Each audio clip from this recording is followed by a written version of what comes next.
Minasyaitonirrajim. Bismillahirrahmanirrahim. Assalamualaikum warahmatullahi wabarakatuh. Waalaikumsalam warahmatullahi wabarakatuh. Alhamdulillah. Alhamdulillahirabbil alamin. Wassalatu wassalamu ala asrofil anbiya'i wal mursalin wa ala alihi wa sahbihi ajmain. Yang terhormat Ustadz Doni dan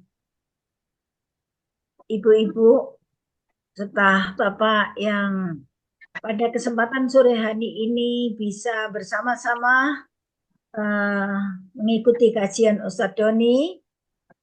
Alhamdulillah, puji dan syukur kita panjatkan kehadirat Allah Subhanahu wa Ta'ala atas segala nikmat karunia-Nya kepada kita yang sampai dengan sore hari ini kita masih diberikan izin untuk hidup, bernafas, dan kesempatan untuk menimba ilmu agama. Mudah-mudahan apa yang kita pelajari selama ini bisa kita uh, implementasikan dalam kehidupan sehari-hari dan akhirnya menuntun kita, membawa kita untuk mencapai target yang kita angan-angankan, yaitu meninggal dalam keadaan husnul khotimah, insya Allah. Amin ya rabbal alamin. Salawat dan salam semoga tercurah pada junjungan kita Nabi Muhammad SAW beserta keluarga, sahabat-sahabat, dan para pengikutnya sampai akhir zaman. Pada kesempatan sore hari ini, insya Allah kita akan mendapatkan ilmu yang insya Allah sangat bermanfaat karena ini adalah kesempatan kita untuk mengadakan atau menjadikan jiwa kita selalu tenang. Kalau tenang, insya Allah semuanya beres. Insya Allah begitu ya Ustadz. Betul, Bu. Dengan tidak memperpanjang dan menghemat waktu, kami persilahkan langsung kepada Ustadz Doni untuk menyampaikan tausiahnya. Mudah-mudahan kita semua dapat mengikuti dengan baik. Tafadhol Ustadz. Terima kasih Bu Ferial, Ibu-ibu dan Bapak yang dirahmati Allah. Bismillahirrahmanirrahim. Assalamualaikum warahmatullahi wabarakatuh. Waalaikumsalam warahmatullahi wabarakatuh. Alhamdulillah, alhamdulillahi wahdah, sadaqa wa'dah, wa nasara abdah, wa a'azza jundah, wa hazamal ahzaba wahdah. Assalatu wassalamu ala rasulillah wa ala alihi wa sahbihi wa man tabi'ahu wa walah wa la hawla wa la quwata illa billah. Fayaqulullah ta'ala fi kitabihil karim, a'udzubillahi minasyaitonir rajim, bismillahirrahmanirrahim. Ya ayyatuhan nafsul mutmainnah, irji'i ila rabbiki radiyatan mardiyah, fadkhuli fi ibadi wadkhuli jannati. Sadaqallahul azim wa sadaqa rasuluhul nabiyyul karim wa nahnu ala zalika minasyahidin wasyakirin. Amma ba'd. Ma'asyiral muslimin wal muslimat rahimakumullah, Bapak Ibu, jamaah dari Majelis Ta'lim As-Salam di Surabaya, demikian pula Bapak Ibu yang turut pula berpartisipasi. Alhamdulillah pada kesempatan sore hari ini seperti disampaikan Bu Ferial tadi, kita betul-betul bersyukur Allah masih memberikan kesempatan bagi kita untuk memperbaiki apa-apa yang masih salah, yang masih kurang dan masih keliru dalam hidup kita ini.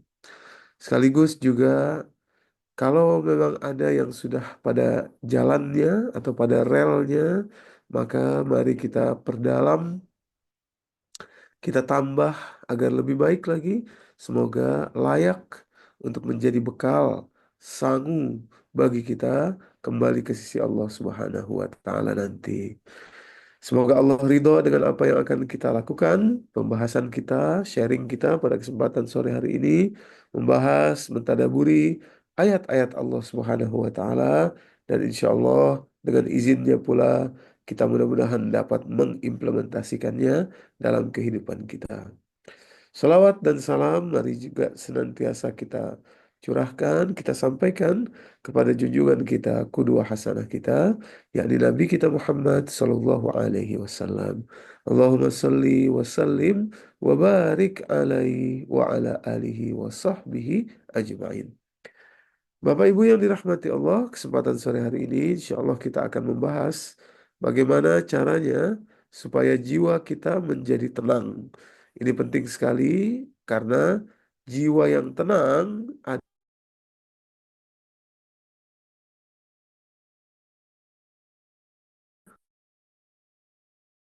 tentu saja nanti tidak sederhana, maka itu mungkin ini adalah bagian ke satu, masih ada beberapa bagian lagi karena ternyata memang eh, penjelasan atau tuntunannya itu amat luas sekali. Baik, saya langsung saja menampilkan di layar ini, Bapak Ibu. Mudah-mudahan tidak ada kendala untuk disaksikan di tempat Bapak Ibu semua, dimanapun Bapak Ibu berada, bagaimana agar jiwa kita itu tenang. Pertama, saya ingin sampaikan dulu ayat dalam surah Al-Fajr tadi, surah 89 tadi ya, ayat ke-27 sampai 30. Ini adalah kunci sebetulnya. Kalau kita perhatikan baik-baik kalimatnya di situ, panggilan Allah sudah Allah sampaikan kepada kita, eh, apa istilahnya ya, namanya tuh apa istilahnya tuh ya, ancer-ancer gitu ya, apa namanya, gladi resik, gladi bersih. Gladi bersih ini, gladi bersih untuk orang yang akan wafat dalam keadaan husnul khotimah. Nanti hari H-nya ketika husnul khotimah persislah seperti ini panggilannya itu. Nah, gladi bersihnya ini ditampilkan sekarang kepada kita di dalam Al-Quran supaya kita tahu kemana arah kita mempersiapkan diri. Nah, ini gladi resik ya, gladi bersih. Nanti akan seperti itu dia. Kalimat Allah di situ ya menunjukkan nanti panggilan Allah kepada orang yang husnul khatimah. Ya, orang-orang mungkin yang su'ul khatimah itu akan wafat dalam keadaan yang menakutkan, akan wafat dalam keadaan yang menyakitkan, akan wafat dalam keadaan yang putus asa gitu, wafat dalam keadaan menyedihkan.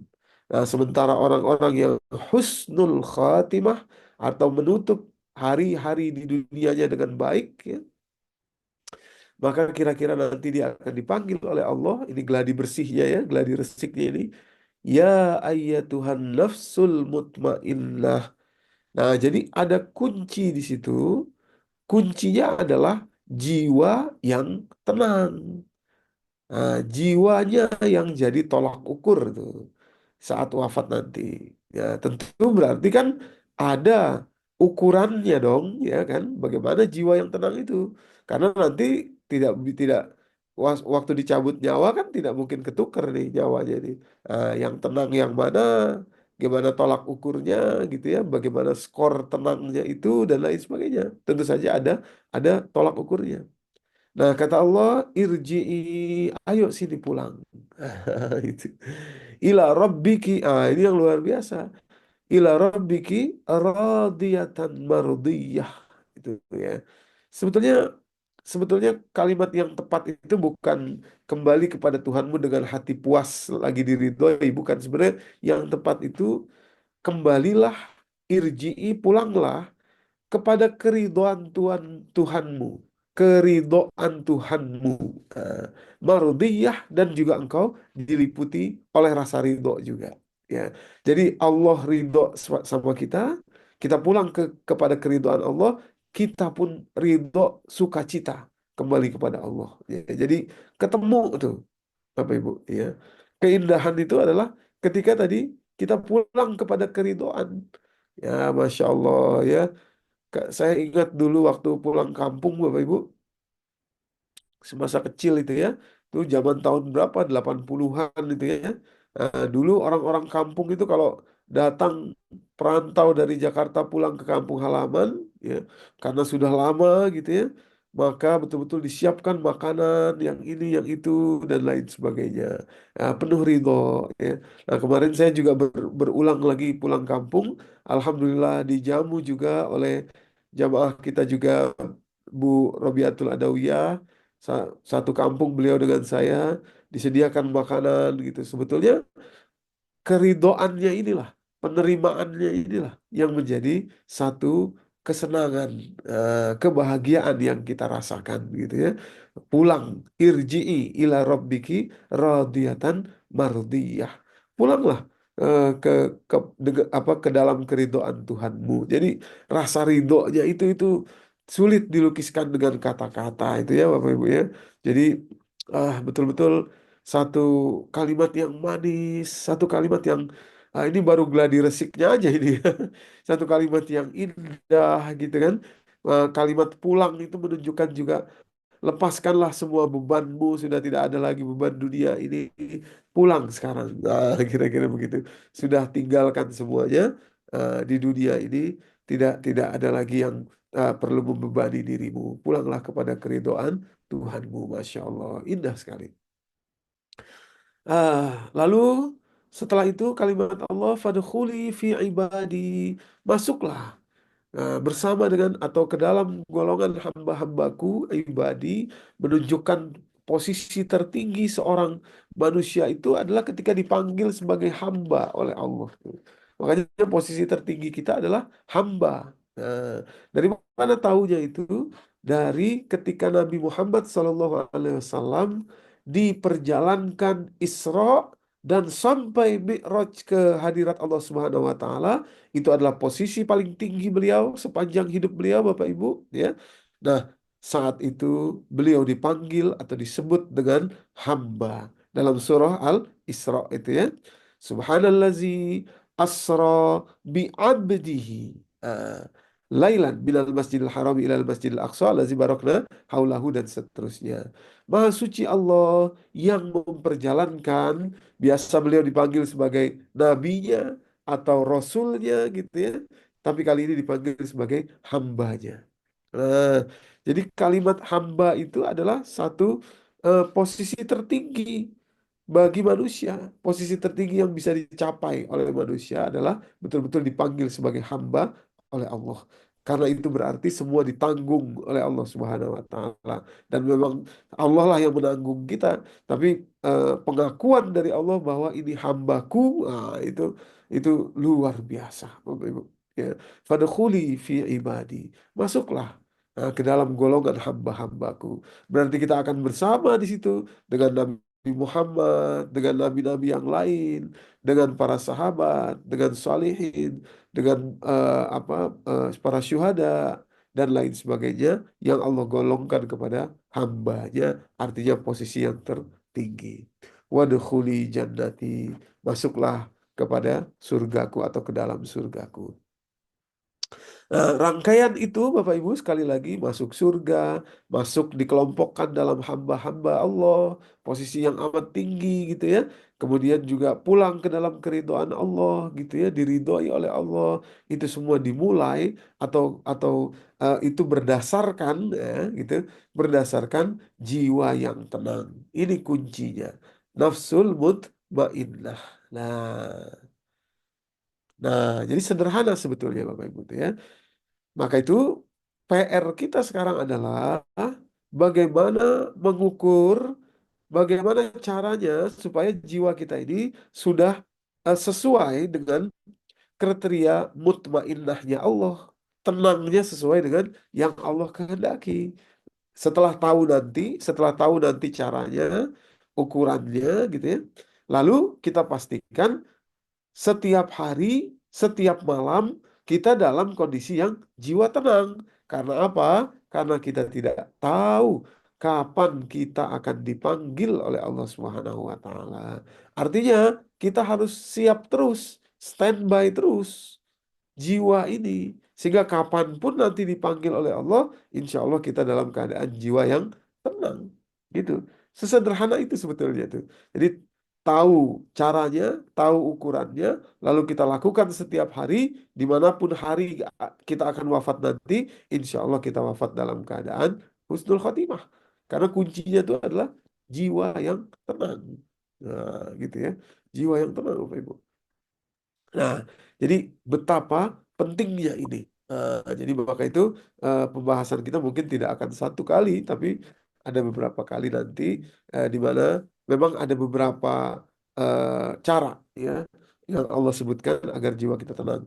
Nah, kemudian ada kriteria-kriteria tenang yang bukan dari Allah. Misalkan orang mungkin manusia sekarang kalau duitnya banyak merasa tenang.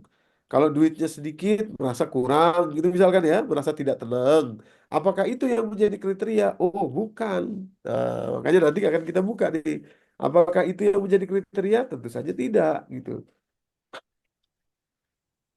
Atau ada lagi misalkan orang akan merasa tenang dia kalau umpamanya anak-anaknya sudah menikah semua misalkan gitu ya. Kalau ada yang belum menikah nggak tenang gitu ya. Apakah itu yang menjadi kriteria Allah? Oh, bukan. Gitu. Atau sebaliknya ada lagi yang lain lagi misalkan dia akan merasa tenang kalau umpamanya apa namanya eh, hartanya sudah di apa disimpan semua misalkan dengan baik ya, ada sertifikatnya, ada ininya, ada itunya gitu. Apakah itu yang dimaksud tenang oleh Allah? Tentu saja bukan. Maka itu kriterianya tidak bisa pakai kriteria kita manusia, harus pakai kriteria Allah. Orang yang akan menyambut itu Allah kok kan gitu. Jadi ya pakai kriteria Allah lah. Tenangnya bagaimana itu ya. Nah, jadi kita buka satu persatu ya nanti. Eh, Allah sebutkan dalam surat ini dulu ya di pertemuan kali ini, dalam surat ini ada 4 ukuran tenangnya jiwa dan nanti akarnya atau muaranya ada pada satu sifat. Nah, ini. Jadi 4 ukuran bermuara atau berakar pada satu sifat atau satu karakter, Bapak Ibu ya. Mana dia kalimatnya dalam surat ini juga. Ini kita tampilkan. Mana tadi kita tampilkan di layar ya ayat ke-17 sampai ayat ke-20 dari surat ini. Nah, kalau Bapak Ibu perhatikan di ayat ke 15 dan 16-nya, sebentar kita 15 dan 16 dulu ya. Mana dia 15, 16. Ah, ini dia 15, 16 nanti menjadi muaranya, tapi kita buka dulu sedikit. Kalimatnya adalah fa'amal insan iza mabtala'ahu rabbuhu fa'akramahu wa na'amahu fayaqulu rabbi akraman. Manusia apabila diuji oleh Allah dengan ujian berupa kemuliaan dan juga ujian berupa kenikmatan, maka mereka senang, mereka pikir Allah sedang memuliakan mereka. Wa amma iza mabtalahu faqadara alaihi rizqahu fayaqulu rabbi ahanan. Sementara apabila diuji dengan ujian yang tidak enak, rezekinya berkurang gitu, mungkin ada persoalan hidup dan lain sebagainya, mereka nggak suka, mereka nggak seneng, bahkan mereka bilang fayaqulu rabbi ahanan, Allah melupakan saya atau menghinakan saya atau apa namanya ya, kira-kira merendahkan saya, kira-kira begitulah. Kata Allah kala pada ayat ke-17-nya. Sekarang kembali ke-17, kala sebenarnya nggak gitu. Tapi semua itu pikiran itu tuh nggak benar itu. Kalah gitu. Eh, bal la tukrimunal yatim. Yang pertama, ukuran supaya jiwa yang tenang berarti kebalikan dari ini adalah kebalikan dari tidak menghormati anak yatim. Berarti supaya jiwa kita tenang, nanti dipanggil di ujung surat ini ya ayat nafsul mutmainnah, berarti banyaklah atau sering-seringlah atau bukan sering-sering lah, selalulah. Nah, itu dalam hidup kita ini menghormati anak yatim. Kata-kata karim di situ itu adalah bentuk penghormatan yang tinggi. Artinya mulia. Muliakanlah anak yatim itu, Bapak Ibu. Jadi kadang-kadang kita harus harus berani introspeksi diri. Maksud saya, kadang-kadang kita kurang peka, misalkan dalam satu acara umpamanya gitu ya, kita memanggil anak yatim gitu untuk datang gitu ke masjid atau mana gitu ya. Sebetulnya boleh-boleh saja ibu-ibu, bapak-bapak gitu ya. Tapi yang saya khawatirkan itu kita tidak memuliakan gitu dengan cara seperti itu. Kok gitu Ustadz? Gini ceritanya. Saya pernah ya Bapak Ibu, dalam wa- waktu yang lalu itu, waktu anak saya masih kecil itu, diundang acara ceramah santunan anak yatim gitu. Terus saya datang bersama anak saya, namanya anak masih kecil ya, ya dia gelendot-gelendot lah sama sama saya kan, sama bapaknya gelendot-gelendot gitu. Terus minta kue gitu kan, kue ada di depan tapi minta ini boleh nggak ya? Boleh nih, saya bukain, terus dia makan kuenya itu ya. Nah, secara tidak sengaja saya menangkap tatapan anak yatim yang diundang itu, Bapak Ibu.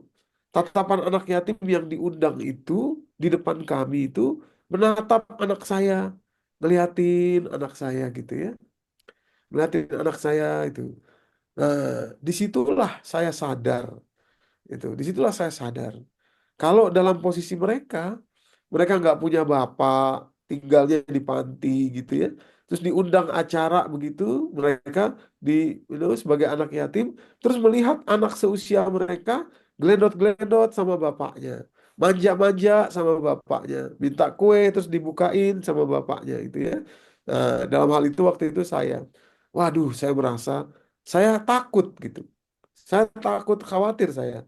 Jangan-jangan kita tidak memuliakan anak yatim ini.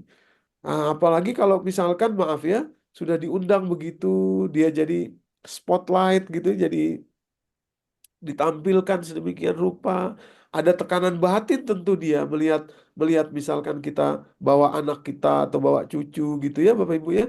Nah, sementara dia nggak punya itu semua, tahu-tahu dikasih uang cuma 100.000, 50.000, cuma untuk begitu saya kan kasihan gitu. Jadi kalau kita dalam posisi seperti itu, rasanya kita juga tidak mau gitu. Apa namanya diperlakukan. Ya inilah bentuk dari kemuliaan itu yang mesti kita pikirkan. Oh, tapi biar seneng Ustadz, anak-anak biar jalan datang makan, ya boleh-boleh saja. Tapi saya berjanji setelah itu, setelah peristiwa itu, saya berjanji dalam diri saya. Kalau diundang lagi acara santunan anak yatim, saya tidak akan datang dengan anak saya gitu. Tidak akan datang dengan anak saya. Demi apa? Menjaga betul-betul hatinya anak yatim itu. Dan ini penting untuk kita perhatikan sampai sejauh itu tuh Bapak Ibu. Supaya apa? Karena inilah modal untuk tenangnya jiwa kita itu. Nah, itu dia. Untuk tenangnya jiwa kita itu kita mikirin sampai segitunya. Karena kalimat karim walat kala bala tukrim ya, tukrimun yatim itu memuliakan, bukan sekedar menyantuni. Apalagi maaf ya kalau misalkan ada orang-orang public figure atau apa gitu undang yatim, anak yatim, ini pernah terjadi di public figure undang anak yatim. Dikasih santunan paling cuma berapa dalam amplopnya itu 100-200 ribu atau berapa, terus undang media TV dan lain sebagainya, itu membayar wartawan media TV-nya jauh lebih banyak daripada membayarin anak yatim. Nah, ini berbahaya nih kalau kita sudah main-main dengan anak yatim, karena memang anak yatim itu adalah betul-betul kunci ya untuk bisa mendapatkan ketenangan jiwa, dan ketenangan jiwa adalah kunci untuk kita bisa husnul khotimah. Nah, jadi nggak bisa main-main tuh, Bapak Ibu, nggak boleh main-main itu. Ya betul-betul harus benar-benar dalam kondisi kita mengerti. Nah, kalau perlu kita datang misalkan ke tempatnya mereka. Kita saksikan apa yang terjadi di kehidupan mereka. Kita masuk ke kehidupan itu, kita lihat, oh iya, dia nggak punya ini, dia nggak ada itu, dia nggak ada ini. Kita observasi dengan baik. Lalu kemudian kita apa provide ya apa-apa yang kurang. Ya. Itu cara memuliakan yang mungkin menurut saya ya apa akan membuat jiwa kita, bukan menurut saya, itulah yang akan membuat jiwa kita tenang. Tapi maksudnya cara-cara seperti itu yang menurut saya harus kita perhatikan. Wabil khusus Bapak Ibu, yakni kepada yatim yang memiliki karib kekerabatan dengan kita, kekarib kekerabatan dengan kita. Nah, itu prioritas. Jadi Kalau sampai kita abaikan, sudah pasti orang ini tidak akan tenang jiwanya. Nah, itu. Yatim yang prioritas. Nah, mana dalilnya? Surat berikutnya, tadi surat 89 kan, Al-Fajr. Sekarang surat berikutnya, surat 90.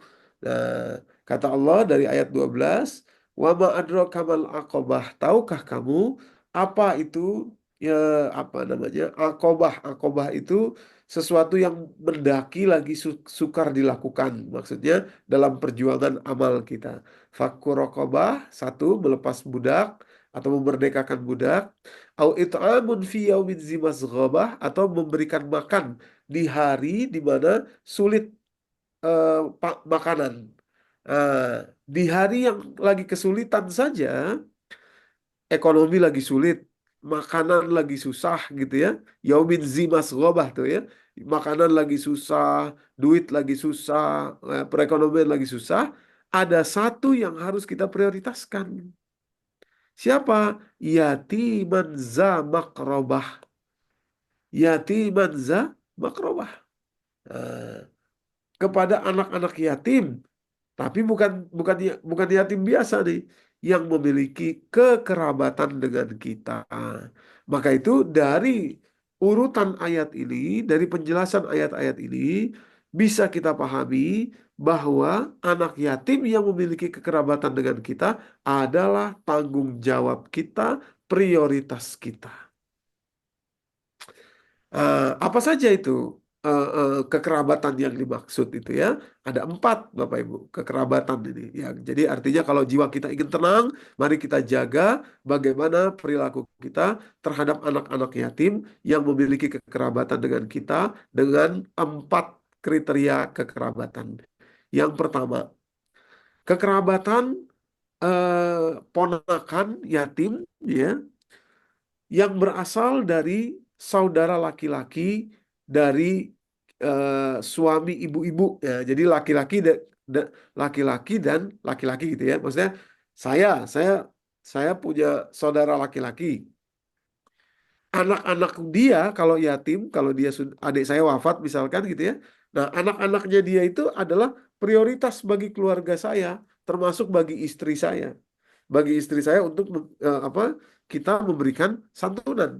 Ya, istri saya harus mengerti itu dia. Dia harus mengerti bahwa prioritasnya adalah saudara saya yang laki-laki, prioritas pertama. Gitu ya. Prioritas pertama. Nah, jadi itu memang sudah begitulah aturan Allah gitu ya. Nasab ya, berdasarkan nasab gitu. Nah, kedua, urutan prioritas kedua di bawah itu adalah saudara laki-laki kepada saudara perempuan. Eh, saudara laki-laki kepada saudara perempuan. Jadi saya punya adik perempuan nih misalkan. Lalu suaminya wafat gitu kan. Suaminya wafat, harusnya anak-anaknya menjadi tanggungan dari keluarga suaminya. Tapi karena tidak kunjung ditanggung, tidak kunjung ada action, maka jadi prioritas kedua bagi keluarga saya, bagi saya dan istri saya gitu. Prioritas ketiga adalah anak-anak yatim dari adik istri saya yang laki-laki. Kebetulan istri saya tidak punya adik laki-laki, adiknya perempuan. Tapi kalau dia punya adik laki-laki, maka misalkan adiknya itu meninggal, maka itu menjadi prioritas ketiga bagi kami. Siapa yang harus jadi prioritas pertama bagi dia? Tentu saja saudaranya yang laki-laki. Apalagi kalau tidak ada saudara laki-laki dia, maka boleh jadi naik menjadi prioritas kedua bagi kami. Nah, gitu. Itulah yang terjadi kepada Nabi Zakaria dan Siti Maryam. Nabi Zakaria itu punya istri. Istrinya ini adik kakak dengan bapaknya dengan bapaknya Siti Maryam, yakni Imron. Nah, jadi berdasarkan riwayat yang kuat begitu. Jadi kekerabatannya Nabi Zakaria itu adalah om atau Pak D, tapi dari istrinya. Nah, begitu Imron wafat, lalu istri Imron yakni Hana kemudian menyerahkan anaknya ini kepada Nabi Zakaria. Kebetulan Nabi Zakaria juga adalah seorang alim, seorang nabi, jadi pendidikannya semuanya ditanggung oleh Nabi Zakaria. Itulah yang Allah jelaskan dalam surat Ali Imran ayat ke-37. Ya, kalimat Allah fataqabbalaha rabbuha biqabulin hasanin wa ambataha nabatan hasanan wa kaffalaha Zakaria, kalimatnya di situ di pertengahan ayat itu. Wa kaffalaha Zakaria, ditanggung. Kafal artinya ditanggung, ya. Dulu ada asuransi namanya takaful, artinya saling menanggung gitu. Nah, kafal itu artinya ditanggung oleh Zakaria semuanya, makannya, minumnya, apa pakaiannya, tempat tinggalnya, pendidikannya, selayaknya anak. Nah, itu prioritas ketiga sebetulnya itu. Nah, prioritas keempat, Bapak Ibu, adalah dari keponakan yatim dari istri saya yang adiknya perempuan gitu. Jadi istri saya punya adik perempuan nih. Lalu kalau suami dia wafat gitu, apa ponakan saya jadi yatim, ya ponakan kami yatim, itu prioritas keempat karena dia adalah dari nasab perempuan. Prioritas pertamanya tentu saja harusnya ditanggung oleh keluarga suaminya. Tapi kalau tidak bisa terjadi, maka itu menjadi prioritas kami, tapi yang keempat. Nah, jadi ada 4 prioritas. Prioritas yang paling awal tadi saudara laki-laki, ya, Pak D dari saudara laki-laki, dari bapak gitu ya, dari ayahnya si yatim tadi itu. Nah, ini hati-hati Bapak Ibu, jangan sampai kita punya banyak ibadah mahdoh, sholatnya rajin, umrohnya rajin, gitu, puasanya rajin, sodakohnya oke, dan lain sebagainya. Tapi mungkin kita karena tidak tahu, jadi kita abai terhadap kewajiban ini, sehingga banyak sekarang yatim-yatim itu yang terlantar karena Pak D-Pak D-nya tidak mengerti persoalan ini. Ya, bukan hanya Pak D ya, bukan hanya atas, tapi juga bawah demikian, Pak Le juga. Gitu ya, pokoknya saudara laki-laki dari ayahnya dia. Nah, jadi itu prioritas yang paling tinggi, Bapak Ibu. Ya, prioritas yang paling tinggi adalah tadi itu. Nah, jadi kala bala tukrimunal yatim. Kamu tidak memuliakan anak yatim, makanya jiwamu itu tidak bisa tenang, ya, kata Allah begitu. Tapi kalau kamu muliakan, itu sebetulnya untungnya itu buat kamu, buat kita. Coba deh Bu, ya Bapak Ibu, kalau Bapak Ibu memuliakan, ya niat memuliakan anak yatim, terus mungkin agak repot sedikit gitu ya, itu ada sentuhan ketenangan jiwa di situ tuh yang tidak bisa dibeli itu, Bapak Ibu, nggak bisa dibeli itu, dibeli dimanapun nggak bisa itu. Nah, itu nanti jadi modal untuk bisa husnul khotimah. Ya, yang kedua, wala tahadduna ala ta'amil miskin. Nah, berarti untuk jiwa menjadi tenang, maka mari kita mengajak. Ada kalimat mengajak ini yang jadi penting nih. Mengajak untuk bisa memberi makan kepada orang miskin. Nah, jadi karena ada kalimat mengajak itu sebetulnya tidak berarti letterlek ngasih nasi bungkus, bukan itu saja. Nasi bungkus ya bagus juga karena kan itu makan juga gitu, tapi kan maksudnya tidak menuntaskan itu, cuma lapar ya, satu kali lapar itu ya sudah gitu ya. Makanya kelihatannya memang apa namanya harus dijelaskan bahwa tahadun itu artinya mengajak secara masif, secara terorganisir gitu, supaya memberi makan itu tidak hanya sekali dua kali tapi permanen. Eh, Tahadun ala ta'amil miskin gitu. Dan penting sekali dalam memberi makan kepada orang miskin ini, memberikan kepada orang miskin ini, Bapak Ibu, ya, eh, apa penting sekali agar kita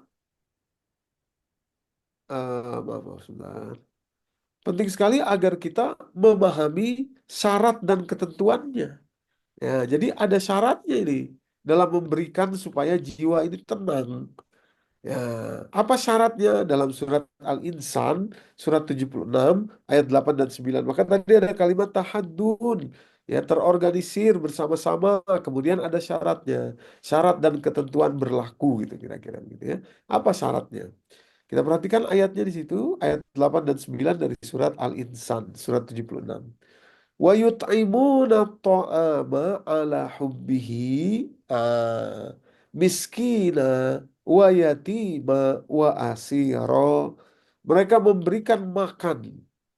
Makan ini tentu simbol sebetulnya, bukan hanya makanan nasi gitu, sekali lagi bukan secara letterlock, bukan itu ya. Tapi ibu-ibu, bapak-bapak, semua hal yang menjadikan kemiskinan itu bisa tuntas.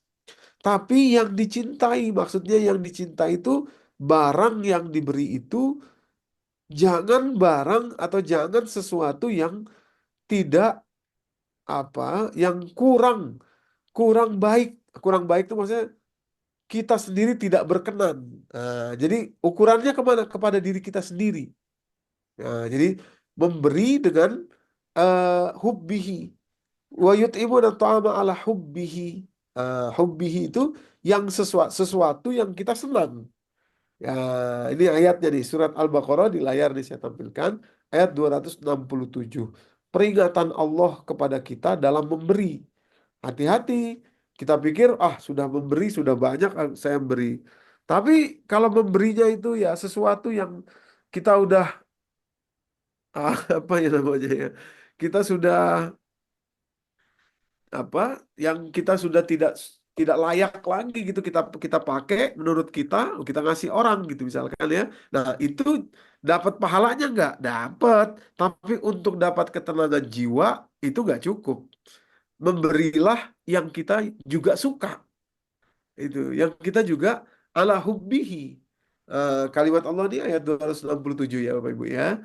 Kalimatnya, ya ayyuhallazina amanu, wahai orang beriman, anfiqu, infakkanlah. Dari infakkan apa? Min thayyibat. Thayyibat itu yang terbaik. Maka sabtum, dari hasil kamu mencari yang terbaik. Wa mimma akhrajna lakum minal ard, dan dari apa yang Allah berikan kepada kamu dari dalam bumi, maksudnya tanam-tanaman dan lain sebagainya ya, usaha dan lain sebagainya gitu ya. Nah, kalimat pentingnya berikutnya ini. Ini saya beri anu merah ya, panah merah. Wala tayammamul khabitha minhu tunfiqun walastum bi akhizihi illa an tughmidu fih. Dan janganlah kamu memilih-milih dalam memberi itu yang khabis, yang sudah tidak anu lagi, yang sudah kurang bagus, minhu, dari yang kamu beri itu. Tunfiqun walastum bi akhirihi ila antum bidufi, dan kamu tidak mau juga kepada barang itu, bukan tidak mau karena tidak perlu lagi, tapi sudah melihatnya tuh dengan sebelah mata gitu. Sebelah mata itu kan artinya, ah, nggak bagus ini, udah kasih orang aja. Nah, itu yang nggak boleh. Itu yang nggak boleh. Nggak bolehnya dalam artian tidak akan dapat ketenangan jiwa ya. Jadi derajatnya nggak nyampe hadiah ketenangan jiwa. Kalau pahala dapat nggak Ustadz? Oh, saya ikhlas kok. Tentu insya Allah dapat. Nah, pahalanya, tapi nggak sampai kepada kepada hadiah yang tinggi seperti ketenangan jiwa, ini nggak sampai. Maka tuh Allah perintahkan di sini, Allah wanti-wanti jangan jangan begitu cara kita kalau ngasih, mesti ngasih yang hubbihi, yang kita juga seneng. Seneng tuh kita juga kepingin gitu loh. Nah, karena ada rasa seneng dan kepengen itu terus kita kasih, disitulah tenangnya jiwa kita, Bu, Bapak Ibu. Gitu. Jadi baju yang kok bagus ini baju ya, kasih orang umpamanya bajunya bagus gitu misalkan ya. Nah, itu tuh. Atau ibu misalkan mengetahui ada satu apa, misalkan kebaikan apa, saya pengen orang itu dapat kebaikan juga seperti saya dapetin juga, saya kasih gitu. Itu baru akan jadi ketenangan jiwa gitu. Tapi kalau sesuatu yang maaf ini, misalkan sudah tidak kita pakai tapi masih bagus kok Ustadz, masih layak, ya iya, dapat pahalanya, tapi nggak sampai derajat seperti ini. Jadi lakukan itu, umpamanya misalkan, ayo ada anu baju layak pakai. Nah, kita kan milih-milih baju yang sudah nggak akan kita pakai lagi toh gitu. Sudah lama tuh ya nggak kita pakai lagi gitu, kira-kira gitu, udah males makainya, lalu dikasih orang. Boleh, boleh saja, dapat pahala kalau kita ikhlas, tapi tidak sampai derajat yang seperti ini. Nah, ini mesti ngasih sesuatu yang memang kita juga hubbihi, malah kita cintai juga, gitu ya. Maka itu nanti kalau Bapak Ibu buka surat ketiga Ali Imran ayat 92 awal juz yang keempat itu kalimat Allah, lan tanalul birra hatta tunfiqun mimma tuhibbun. Kamu tidak akan sampai kepada derajat bakti kepada Allah, artinya derajat yang tinggi. Nanti ujung hadiahnya adalah jiwa yang tenang. Tidak akan sampai kamu kecuali setelah kamu bisa berinfak, memberi sesuatu yang kamu sukai, yang kamu cintai. Itu. Jadi apa untuk dapat sampai derajat sana ya tentu saja tidak mudah lah gitu kan.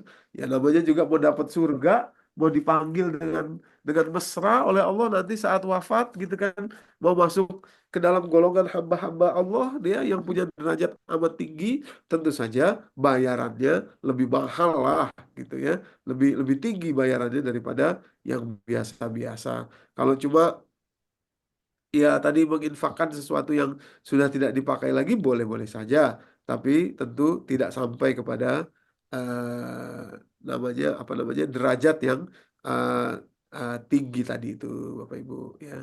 Jadi lan tanalul birra hatta tunfiqu mimma tuhibbun. Kamu tidak akan sampai kepada derajat birra atau bakti kepada Allah, derajat yang amat tinggi itu yang berujung nanti pada jiwa yang tenang sampai kamu bisa menginfakkan sesuatu yang memang kamu cintai.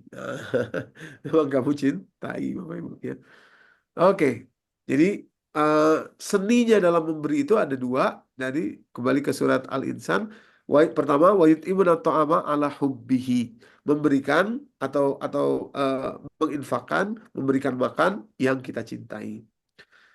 Yang kedua pada ayat ke-9-nya, yakni kalimat mereka ketika memberi innama nut'imukum liwajhillah la nuridu minkum jazaa'an wala syukura. Kami ini memberi tujuannya hanya untuk mencari wajah Allah, maksudnya mencari keridhaan Allah.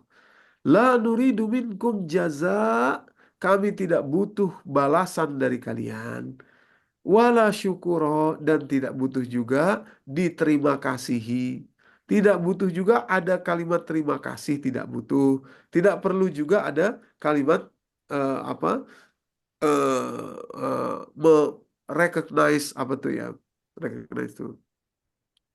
Ya mengatakan gitu loh, tidak perlu. Nah, tidak perlu karena hanya kepada wajah Allah. Jadi maksudnya ini bagaimana Ibu, Bapak Ibu yang eh, apa seni memberi yang kedua ini? Nah, misal begini. Bapak Ibu memberi seseorang, tahu-tahu orang itu kok bukannya eh, terima kasih, malah ngeyel, malah anu bikin kita kesel, malah tidak tahu diri umpamanya gitu ya. Tidak tahu diri, tidak tahu terima kasih, tidak tahu apalah gitu ya.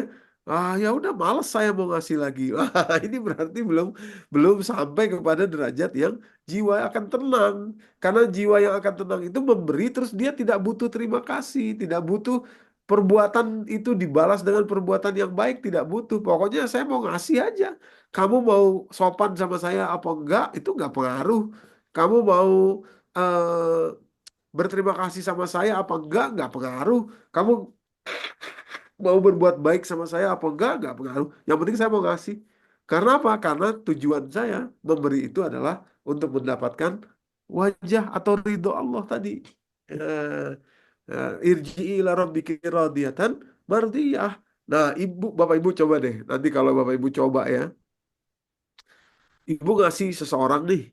Lalu orang itu malah berbalik berbuat gak baik sama ibu, malah anu malah ini malah itu, tetap ibu ngasih juga demi untuk mencari ridho Allah. Itu hati ibu tenang, enak, enak betul-betul. Tapi kalau bapak ibu ngukur, aduh ini orang diberi kok malah begini ya, malah anu ya, malas, dah aku malas juga. Nah, itu hati akan keras, sulit. Dapat ketenangan hati akan sulit, Bapak Ibu. Nah, jadi Dua, ininya syarat dan ketentuan berlaku ini ya. Kayak jualan ya. Kayak jualan apa rumah gitu. Ketentuan berlaku. Syaratnya dua. Satu, memberilah dengan sesuatu yang layak untuk diri sendiri kita. Kita aja juga suka gitu. Maksudnya kita suka tuh bagus gitu loh. Ya. Dan yang kedua, pamrihlah hanya kepada Allah saja dalam memberi itu. Harapnya tuh kepada Allah gitu. Ya. Harap apa? Ya harap tadi wafat dengan husnul khotimah, jiwa tenang, dipanggil dengan mesra oleh Allah saat wafat nanti, masuk ke dalam golongan hamba-hamba Allah dan ujungnya masuk ke dalam surga. Ya, itu Bapak Ibu. Nah, jadi sebetulnya ketika kita tulus memberi, itu ketika itu pula kita menerima. Menerima apa? Ya tadi, ketenangan jiwa, kebahagiaan, itu. Tulus memberinya itu. Nah, ini ada studi yang dilakukan di dua university di Amerika. Pertama di University of Ohio, Bapak Ibu. eh, Diterbitkan di jurnal American Psychiatric Association atau Asosiasi Psikiatrik Amerika. Jadi orang-orang yang eh, apa ada persoalan dengan health mental health ya atau kesehatan mental itu di di di diajak bereksperimen oleh para psikiaternya dengan cara memberi kepada orang lain secara tulus. Eh, apakah terjadi perubahan terhadap kondisi mentalnya tadi orang-orang yang stres, yang pokoknya ada persoalan mental ya, ternyata luar biasa dampaknya Bu ya. Jadi ini saya garis bawahi di layar itu ya. Memberi ya syaratnya adalah motivated by the desire to help another and not to gain any reward or to avoid punishment. Jadi memberinya itu bukan karena mengharap sesuatu dari orang itu dan juga tidak untuk menghindari sesuatu yang nggak enak, tapi memang untuk memberi ke orang itu aja. Itu. Nah, jadi ceritanya itu ada orang-orang yang eh, apa pasien-pasien psikiater itu diajak untuk ke sebuah taman, terus di situ dia membagi-bagikan kopi kepada orang-orang di taman yang dia nggak kenal. Satu kelompok itu membagi kopi lalu minta tolong untuk difoto. Nah, di kopi saya kasih, tolong fotoin saya ya, gitu ya. Nah, satu kelompok lagi ngasih kopi tanpa minta imbalan apa-apa. Nih, saya kasih kopi Pak, minum, yuk silahkan Bu, gitu ya. Terus saya harus ngapain? Kata yang diberi. Enggak perlu ngapa-ngapain. Saya cuma pengen ngasih saja. Nah, orang-orang yang seperti itu, yang golongan yang tadi yang kedua tadi itu dilaporkan memiliki tingkat depresi yang menurun, tingkat kecemasan yang menurun dibandingkan dengan orang-orang yang di kelompok pertama yang memberi tapi ada meminta sesuatu, gitu ya. Di kalimatnya yang ada tanda merah di atas itu. Ya, participating in act of kindness help the individual with depression or anxiety to divert their attention from themselves and take their minds off their own symptoms. Jadi dengan dia memberi dengan tulus tadi itu, dia sedang mengalihkan fokus perhatian dia selama ini yang hanya berfokus pada gejala penyakitnya sendiri atau depresinya sendiri, itu beralih kepada karena ketulusan memberi tadi itu dan juga membuat apa pikirannya itu bisa lepas dari gejala-gejala yang terjadi kepada dirinya. Nah, itulah yang membuat menurunnya kadar depresi dan kecemasannya bagi orang yang tulus tadi itu, Bapak Ibu. Ya. Jadi yang nggak tulus tetap berada dalam situasi yang seperti itu dia, tetap berada dalam situasi yang kesulitan tadi itu, Bapak Ibu. Nah, begitu juga studi di Harvard University dan Columbia University di Kanada. Sama juga nih pro-social spending, ya, artinya mengeluarkan uang untuk orang lain gitu ya. Itu betul-betul pays off, betul-betul terbayar kepada si orang yang memberi. Nah, jadi di sini kalimatnya itu eksperimen dilakukan, kami memberikan uang kepada dua kelompok mahasiswa, jumlah uangnya beda-beda, ada yang $5, ada yang $20. Kelompok yang satu disuruh menghabiskan uangnya untuk dirinya sendiri aja. Jadi mau makan, mau minum, mau beli apa, yang penting untuk diri sendiri, namanya personal spending. Dan half, setengah, separuh dari yang eksperimen tadi itu diperintahkan untuk menghabiskan uangnya on someone else, ya, kepada orang lain, ngajak makan orang lain, mentraktir orang lain dan lain sebagainya. Namanya pro social spending. Nah, sorenya mereka ketika kembali ke lab diukur semuanya tuh. Diukur apa? Detak jantungnya, diukur tekanan darahnya, dan lain sebagainya. Nah, akhirnya dilaporkanlah dari ukuran itu, orang-orang yang menghabiskan uangnya on someone else, ya, untuk orang lain, reported, dilaporkan feeling happier, itu akan merasa lebih bahagia, ya, sepanjang hari, ya, dibandingkan orang-orang yang ditugaskan untuk menghabiskan uang oleh dirinya sendiri, on themselves. Interestingly, yang menarik juga, jumlah uangnya berapa banyak, itu tidak terlalu berpengaruh, ya. Jadi mau sedikit, mau banyak, itu tidak terlalu berpengaruh. Yang jelas memberikan kepada orang lain, ya, pro social spending atau spending on someone else. Nah, itu. Jadi ketenangan itu berasal dari situ, Bapak Ibu, ya, karena kita memberikan dengan tulus. Yang ketiga, agar jiwa kita ini tenang, kalimatnya, kalau orang jiwa tidak tenang itu watak kuluna turos, turos itu waris, watak kuluna turos aklan lama, memakan warisan yang bercampur baur, itu bikin jiwa tidak tenang itu. Waduh, saya banyak dapat cerita ini, ya, kasus gitu, jamaah-jamaah itu kalau curhat susah begini begitu, anaknya begini, begini. Salah satu yang saya tanya adalah, maaf ya Bu, Mbak, ada nggak kira-kira yang termakan harta warisan yang masih bercampur baur? Haknya si anu, haknya si ini, haknya si itu, gitu. Itu bahaya sekali itu harta waris itu, Bapak Ibu. Ya. Warisan itu mengerikan sekali itu, membuat hati tidak tenang, membuat Allah tidak ridho, hidup sempit, susah, gitu. Bahkan harta waris itu. Jangan dikira, jangan dikira enak, tidak. Jangan dikira, oh dia nggak tahu, yang penting saya ini. Oh tidak, itu dampaknya besar sekali itu, harta waris itu. Makanya penting untuk kita betul-betul membersihkan, ya, apa, harta kita itu dari hak waris. Ya.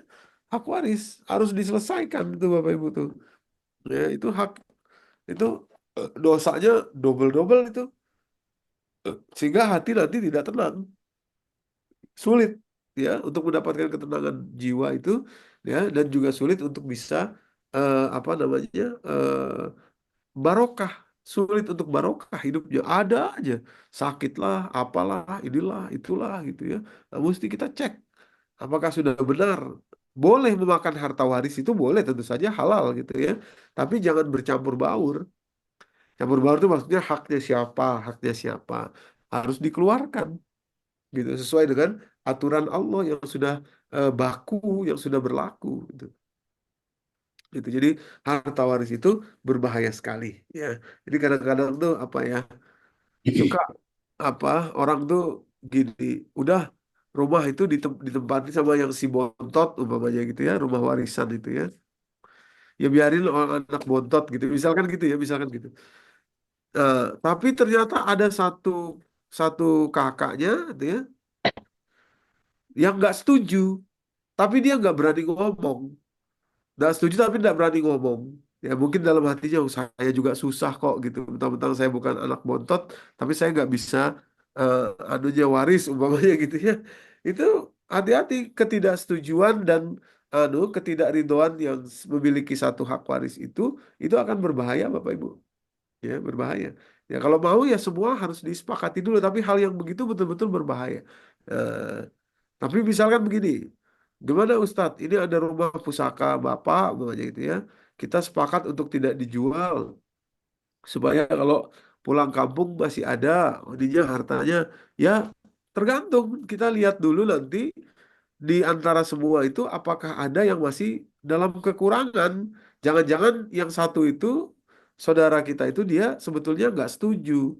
Tapi ya karena sebetulnya dia memerlukan keuangan gitu ya. Tapi karena dia lihat semuanya setuju, dia khawatir nanti kok jadi satu-satunya yang nggak setuju. Apalagi disebut untuk mengenang bapak, mengenang ibu, umpamanya begitu ya. Akhirnya dia setuju tapi dia diem aja. Dia nggak setuju tapi diem aja gitu. Akhirnya dia terpaksa setuju. Itu nggak boleh juga gitu. Walaupun nanti dia ada tanda tangan atau apa, tapi harus betul-betul diperhatikan. Ya. Makanya yang enak itu sudah dibagi putus selesai gitu sudah beres gitu. Kalau mau apa bisa seperti itu tuh lebih lebih apa istilahnya ya lebih lebih lega gitu ya lebih lega gitu. Tapi tentu saja kalau sudah ini semua sudah kok Ustadz sudah apa namanya berkecukupan semua terus semua juga sudah setuju ya boleh saja tentu saja boleh. Tapi di pokoknya intinya di tengah itu tuh betul-betul harus hati-hati kita.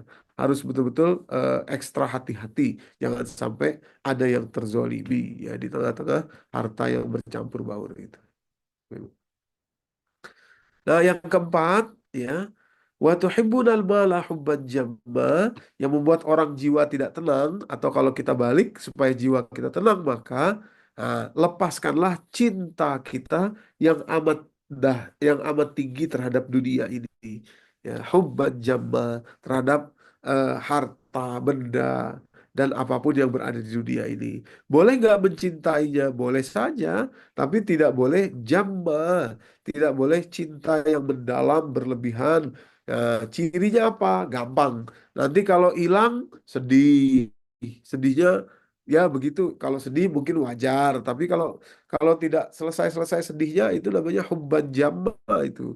Ya, bahkan kalau misalkan kita punya anak, umpamanya ya. Maaf ini kalau ada yang kebetulan seperti itu. Punya anak, lalu Allah takdirkan anak kita wafat lebih duluan daripada kita. Saking cintanya sama anak ini, ya sedihnya itu sampai akhirnya sakit orang tuanya. Ada yang kanker inilah, kanker itu. Itu artinya mencintai dengan berlebihan itu. Hubban jamma itu. Ya, atau suaminya wafat atau istrinya wafat, begitu juga. Ya kalau memang kita mencintai ya cintai sewajarnya. Kalau memang itu diambil oleh Allah ya itu milik Allah gitu. Siapapun itu atau apapun itu pemberian Allah itu kepada kita. Ya. Jadi ya sudah kalau sudah Allah ambil ya kita juga eh, tidak boleh apa istilahnya eh, jangan jangan sampai kita nggak ridho gitu. Artinya itu berarti kita mencintai dengan sangat sangat berlebihan terhadap itu, terhadap apa semua itu. Ada lagi orang jabatan, umpamanya. Dia harusnya naik jabatan, naik pangkat, tahu-tahu tidak jadi, umpamanya gitu ya. Itu apa butuh waktu lama bagi dia untuk bisa eh, sembuh ya dari sedihnya itu bahwanya sekian tahun nah itu kan berlebihan itu artinya kita mencintai dunia ya sewajarnya saja. Jadi itu yang bikin jiwa kita nanti jadi tidak tenang kalau kita mencintai dunia secara berlebihan hubban jamma ya sangat berlebihan. Nah, itu bahaya tuh Bapak Ibu, mencintai apapun ya selain Allah itu secara berlebihan itu bahaya. Karena ketika nanti hilang, rasa sedihnya itu bisa membuat jantung kita itu terkena yang namanya kardiomiopati atau istilahnya broken heart syndrome. Ini situasi ketika seseorang betul-betul amat kehilangan dan sedih sehingga eh, apa katup ya sebelah sebelah kiri dari jantungnya itu kan ada dua katup itu ya membesar ya membesar seperti istilahnya itu seperti apa namanya alat pancing cumi di Jepang namanya takotsubo namanya itu ya membesar di menggembung gitu ya ini seperti gambar di layar di saya lingkari menggembung seperti ini Ya, yang satunya enggak sih, yang sebelah sini enggak. Tapi karena yang satunya menggembung seperti itu, maka tidak bisa, yang satu sebelah sebelah kiri itu tidak bisa memompa dengan baik, ya. Karena tadi menggembung. Ujung-ujungnya ya gagal jantung, ya. Ujung-ujungnya jantungnya kolaps, rusak gitu, nggak sehat. Dan itu bisa terjadi karena kesedihan yang amat mendalam. Istilahnya broken heart. Broken heart itu sebetulnya jantung rusak gitu ya. Namanya broken heart syndrome gitu, kardiomiopati namanya Bapak Ibu. Nah, ini karena sedih sekali. Sedih itu kan kehilangan sesuatu nih. Nah, jadi terlalu mencintai yang di dunia ini, saat kehilangan itu akan terjadi seperti itu. Nah, itu banyak kasusnya di Amerika, di Eropa, di mana-mana gitu banyak itu. Ya, kehilangan suami atau kehilangan istri, kehilangan anak sampai begitu, sampai kardiomiopati itu ya, atau jabatan dan lain sebagainya. Jadi apapun di dunia ini ya memang pemberian Allah, bukan milik kita gitu. Nah, ini artikelnya di Harvard Health Publishing misalkan, broken heart syndrome atau kardiomiopati ya, itu adalah eh, apa rusaknya jantung karena stres, dan itu terjadi karena seseorang itu mengalami emosi yang sangat parah dan stres yang sangat tinggi secara fisik ya, berdampak atau terdampak dari rasa kehilangan tadi ya, sedih, broken heart. Jadi berbahaya kalau kita mencintai dunia secara berlebihan ya, termasuk nama baik kita, termasuk karir kita ya, semua itu bukan milik kita. Jadi buru-burulah kita biasa-biasa saja terhadap itu semua, supaya ketika kehilangan tuh kita juga sudah biasa saja, tidak perlu terjadi sampai yang seperti ini. Nah, jadi inilah 4 cara dalam surat Al-Fajr. Tentu saja nanti ada cara-cara lain dalam beberapa surat yang lain. Inilah 4 cara supaya jiwa kita itu tenang. Versi Allah tentu saja, ya, bukan versi manusia tadi ya. Kalau versi manusia mungkin duit banyak tenang gitu ya. Apa yang dimaui ada tenang. Tapi kalau ini versinya versi Allah atau ketentuan Allah. Lah, empat-empatnya ini Bapak Ibu itu bermuara atau berakar pada satu sifat. Satu sifat apa itu? Nah, tadi kembali ke ayat 15 dan 16. Disinilah akarnya ini. Kalimatnya kita ulangi tadi, yang sudah kita bacakan, tapi kita ulangi lagi sedikit ya. Ah, Fa'amal insan iza mabtalahu rabbuhu fa'akramahu wa na'amahu fayaqulu rabbi akraman. Kata Allah, kebanyakan manusia itu kalau diberi ujian berupa kesenangan, kenikmatan, kemuliaan, rata-rata manusia itu akan seneng, bangga, dan merasa dia sudah dimuliakan Allah. Sebaliknya kalau diberi ujian berupa kesempitan, diberi ujian berupa kekurangan gitu, maka dia merasa inferior, merasa rendah diri, merasa Allah menghinakan dia atau dia tidak beruntung. Lah, ini Bu, Bapak Ibu, kalau dibalik, artinya kita sadar betul bahwa Nis, bahwa kedua jenis ujian itu baik di ayat ke-15 mau 16 ataupun dan 16 sama-sama ujiannya, sama saja. Jadi kalau ketemu orang yang kaya, punya jabatan tinggi, itu sama saja dengan orang yang tidak punya uang atau tidak apa, sama-sama ujiannya itu. Gitu. Jadi kalau orang jiwanya ingin tenang, ya, itu jabatan, harta dan sebagainya itu tidak mempengaruhi dia. Tidak menjadi gimana gitu terhadap orang yang punya kedudukan apa gitu, kok ini jadi mulia, lebih mulia. Tidak. Itu jiwanya belum tenang kalau begitu tuh.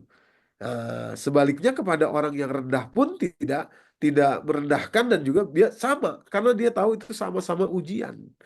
Ya, sama saja ujian. Kalau yang Bahkan kalau orang yang berkekurangan, itu jenis ujian yang relatif lebih lebih jelas kelihatan itu. Lebih jelas kelihatan kenapa? Ya karena dia kekurangan jelas loh. Tapi kalau yang diberikan ujian berupa kenikmatan, nama baik di tengah-tengah manusia, nama besar itu ya, itu justru yang rentan menjadi sesuatu yang melalaikan, menjadi sesuatu yang melupakan dia akan hakikatnya gitu. Jadi sombong nanti dia jadi lupa bahwa itu milik Allah gitu. Nih Bapak Ibu. Jadi kalau kita ingin jiwa tenang, milikilah paradigma bahwa ujian sama saja, mau yang diberi ujian berupa kenikmatan, kekayaan, jabatan, atau diberi ujian berupa sebaliknya, itu sama saja. Jadi nggak perlu gugup, nggak perlu apa, nggak perlu ini kalau ketemu orang yang mungkin punya jabatan tinggi, punya uang yang banyak, kaya raya dan lain sebagainya, tidak perlu. Ya, tidak perlu. Itulah tanda jiwa kita tenang. Ya, biasa-biasa saja. Karena itu ujian, kita ya nggak tahu apa yang sedang dia hadapi, apa yang mungkin sudah terjadi kepada dirinya, kita nggak tahu itu. Apa yang ada di dalam ujian hidupnya kita nggak tahu. Nah, begitu juga kalau ketemu dengan orang-orang yang kebetulan diberi kekurangan, ya, oleh Allah berupa ujian berupa kekurangan juga biasa sama saja, gitu ya. Nah, demikian pula kita ketika kita diuji, eh, dalam posisi ujian nomor ayat 15 atau ujian berupa kemuliaan, ujian berupa kenikmatan, untuk supaya jiwa kita tenang, selalulah sadar bahwa semua kemuliaan kenikmatan itu milik Allah dan ada karena Allah gitu. Cirinya apa? Ya tadi, kalau keluarnya gampang aja, nggak perlu ada yang gampang tuh artinya bukan apa jor-joran atau apa gitu ya, tapi maksudnya tuh tidak ada rasa yang berat gitu kalau emang harus mengeluarkannya, nggak ada masalah, bukan punya saya kok gitu. Tapi tentu kepada hal-hal yang benar dan baik tentu saja gitu ya. Gitu. Jadi kalau untuk kebaikan, untuk apa mengeluarkan itu gampang saja. Kenapa? Ya bukan punya saya gitu. Jadi milik Allah gitu, milik Allah. Eh, Sebaliknya atau bukan sebaliknya. Demikian pula kalau kita diberi ujian, jenis ujiannya di ayat ke-16 berupa ujian yang berkurangnya harta, mungkin berkurangnya kesempatan ya, atau menyempitnya apa kesehatan ya dan lain sebagainya. Maka kita harus punya pandangan yang husnuzon kepada Allah bahwa memang Allah tuh tidak pernah menzolimi hambanya. Bahkan kalau kita perhatikan ayatnya, ayat 15 itu ada kalimat Rabbuhu, nih kita kembali ke ayatnya ya. Di ayat 15 ada kalimat Rabbuhu, menunjukkan bahwa ujian berupa kemuliaan dan kenikmatan itu memang milik Allah dia itu. Kemuliaan dan kenikmatan itu bukan milik kita itu. Sementara ujian berupa faqadara alaihi rizqahu dikurangi atau berkurang rezekinya, itu tidak ada kalimat Rabbuhu di situ. Menunjukkan apa? Sebetulnya memang Allah itu sebetulnya sudah menyiapkan semuanya di atas muka bumi ini sehingga tidak ada yang perlu kekurangan. Kalau terjadi kekurangan itu berarti sebetulnya bukan karena Allah tidak memberi kepada dia, bukan, tapi karena ada kerakusan manusia.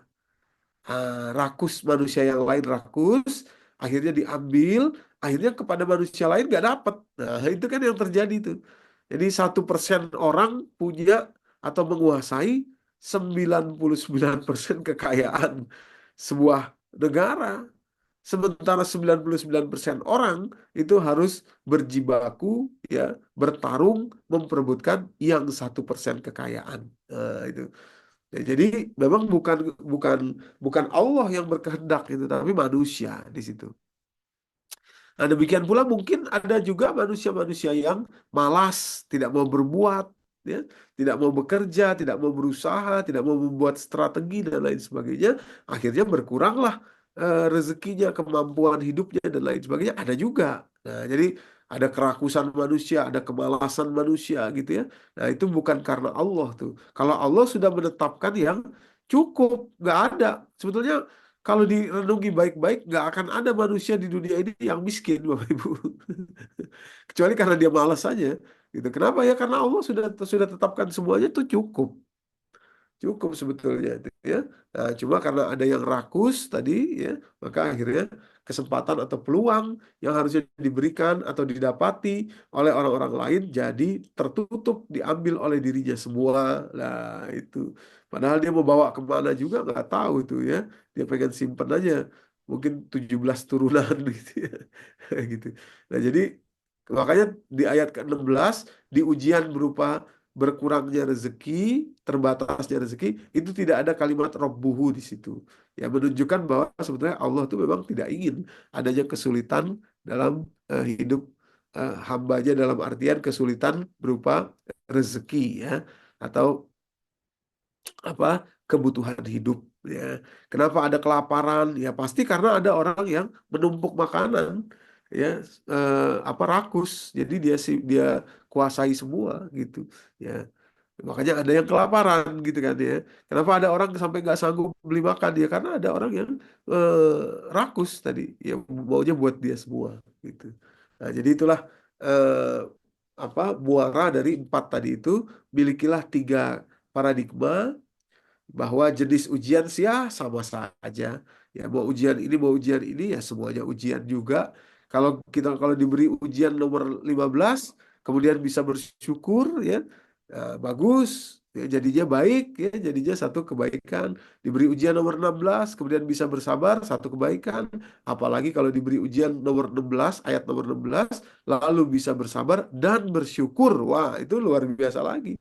Makanya yang Allah lihat itu nanti bukan hanya, atau gini, yang Allah lihat itu bukan jumlahnya infak sodakoh misalkan, tapi kualitasnya gitu, kualitas nilainya gitu. Umpamanya orang punya duit nih. Nah, orang punya duit infak 100 juta. 100 juta itu mah kecil buat dia. Tapi orang nggak punya duit infak 1 juta. 1 juta itu bisa buat makan dia 2 bulan misalkan begitu ya. Lalu dia infak 1 juta, nilainya di sisi Allah jauh lebih besar yang 1 juta ketimbang yang 100 juta. Walaupun secara secara pandangan manusia tentu lebih besar yang 100 juta daripada yang 1 juta. Tapi Allah cara lihatnya nggak gitu. Cara lihatnya itu berdasarkan pengorbanan kita gitu ya. Kembali ke awal tadi, ala hubbihi, yang dicintai tadi itu tuh Bapak Ibu yang dirahmati Allah. Nah, jadi inilah akar dari empat cara supaya jiwa kita tenang dalam eh, surat Al-Fajr ini. Tentu banyak lagi di surat yang lain yang belum belum kita buka satu persatu. Insya Allah nanti kalau ada kesempatan dan ada umur panjang, Allah ridho, kita bisa membuka jadi kesempatan yang lain. Saya pikir begitu yang bisa saya sampaikan. Mungkin di Jawa Timur atau di Surabaya sudah menjelang maghrib ya. Eh, Silahkan saya kembalikan ke Bu Ferial. Billahi taufik walhidayah. Assalamualaikum warahmatullahi wabarakatuh. Waalaikumsalam warahmatullahi wabarakatuh. Alhamdulillah, jazakallah khair Ustadz atas materi yang telah disampaikan, dan kita semua merasa mendapatkan satu ilmu yang bermanfaat, yaitu bagaimana agar kita bisa mendapatkan perasaan atau jiwa yang tenang. Bagaimana cara mencapainya? Karena kita semua rindu agar nantinya kita dipanggil Allah dengan panggilan seperti yang tertera di Al-Fajr 27 sampai 30. Dan bukan kebetulan ya, memang sudah sampai waktunya kita di grup-grup AG juga sampai surat Al-Fajr. Oh, Jadi Masya ini Allah. lebih mantap lah. Sekarang lagi grup-grup lagi menghafal surat Al-Fajr. Alhamdulillah, mudah-mudahan lain waktu bisa, atau bulan depan bisa dilanjutkan untuk mencapai jiwa tenang ini bagaimana. Dan karena di Surabaya maghrib insya Allah jam 17.25, maka memang kita akhiri pertemuan kita pada hari ini. Jadi nggak ada sesi tanya jawab. Dan kepada Ustadz kami minta untuk menutup pertemuan ini dengan doa untuk kita semua. Ya, Jazakallah khair Ustadz. ya, wa iya.